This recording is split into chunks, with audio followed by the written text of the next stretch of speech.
السلام علیکم ورحمۃ اللہ وبرکاتہ۔ ناظرین، استقبال ہے آپ کا viral news live studio Jalgaon. میں آپ کا میزبان حافظ عبدالرحیم۔ ناظرین، آئیے ڈالتے ہیں ملک کی بڑی اہم خبر پر ایک نظر۔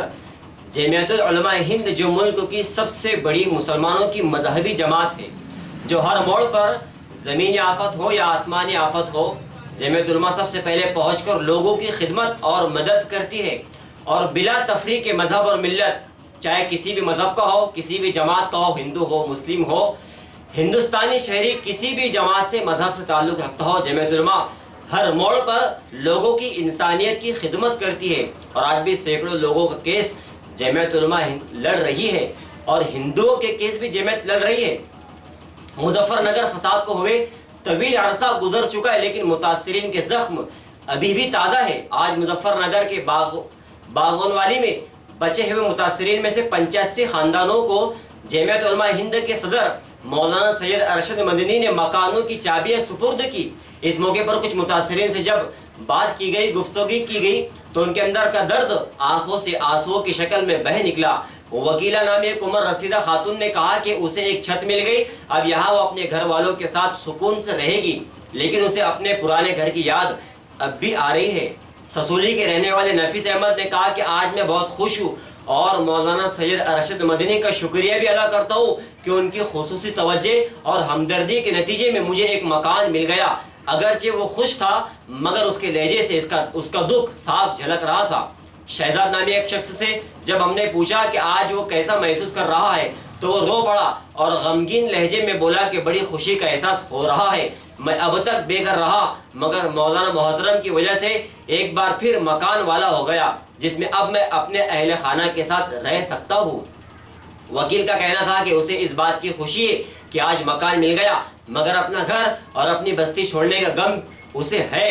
یہ پوچھنے پر کہ اب تو حالات پرامن ہے اور بہت سے لوگ واپس گھروں کو جا چکے ہیں، وہ کیوں نہیں گیا، تو اس نے جواب دیا کہ فساد کی ہولناک یاد کر کے میں آج بھی کانپ اٹھتا ہوں۔ جو کچھ ہوا اس نے ہمارے دلوں میں ایسی دہشت پیدا کر دی ہے کہ ہم اپنے گھروں کو واپس جانے کا حوصلہ نہیں کر پائے۔ ایوب نامی ایک متاثرہ نے کہا کہ سسولی میں اکثریتی فرقے کی آبادی بہت زیادہ ہے، ہم سارے مزدور لوگ ہیں، ہمارے پاس لے دے کر ایک گھر ہی تھا جو فساد کے دوران جلا دیا گیا۔ اس نے کہا کہ میں نے کئی بار سوچا کہ گھر لوٹ جاؤں، مگر بال بچوں کی تحفظ کو لے کر خدشات دور نہ ہو سکے، اس لیے واپس نہیں گیا۔ اسلام کو جب گھر کی چابی ملی تو اس سے خوشی چھپائی نہیں جا رہی تھی۔ پوچھنے پر اس نے کہا کہ آج وہ بہت خوش ہے، اس کے بچوں کو رہنے کے لیے ایک چھت کا سایہ مل گیا۔ اس کے لیے جمعیت علماء ہند اور مولانا مدنی کا جس قدر شکریہ ادا کیا جائے وہ کم ہے۔ ہم نے متاثرین کے بچوں کو دیکھا، وہ بہت خوش دکھائی دے رہے تھے۔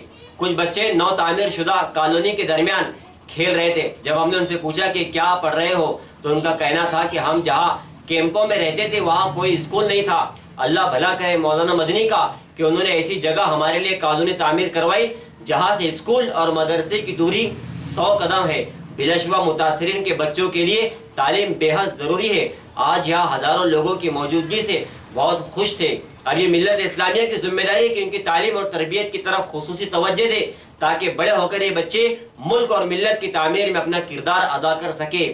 امید کی جانی چاہیے کہ فساد متاثرین کی زندگی اب پٹری پر لوٹ آئے گی، اور وہ فساد کی دلخراش یادوں سے خود کو باہر نکالنے میں کامیاب ہو جائے گے۔ اس سے قبل مولانا ارشد مدنی نے مکانوں کی چابیاں تقسیم کرتے ہوئے کہا کہ اللہ کا بے پایا احسان ہے کہ مظفر نگر فساد کے بے گھر متاثرین کو رہنے کے لیے آشیانہ مل گیا۔ اس میں اصحاب خیر کا تعاون شامل ہے۔ مولانا مدنی نے اہل خیر کا بہت شکریہ ادا کیا کہ یہ ہمارے ملک کے اچھے اور سچے لوگ ہیں جو جمعیت علماء کا تعاون کرتے ہیں، ورنہ ہمارے پاس کیا ہے، ہم تو ایک ہاتھ سے لیتے ہیں دوسرے ہاتھ خرچ کر دیتے ہیں۔ انہوں نے کہا کہ جن متاثرین کو ابھی مکان نہیں ملا، انشاءاللہ ان کے لیے بھی رہائش کا انتظام بہت جلد ہو جائے گا، مگر بنیادی سوال یہ ہے کہ لوگ بے گھر کیوں ہے اور انہیں نقل مکانی پر کیوں مجبور ہونا پڑا۔ انہوں نے کہا کہ اگر ملک میں بھائی چارہ، میل ملاپ، امن و امان ہوتا اور محبت اور بھائی چارگی کی ہزارہ سال پرانی تہذیب کو ختم نہ کیا جاتا تو شاید لوگوں کو بے گھری پر مجبور نہ ہونا پڑتا۔ یہ وہ لوگ ہیں جو خوف اور دہشت کی وجہ سے اپنے گھروں کو واپس جانے کا حوصلہ نہیں کر پا رہے۔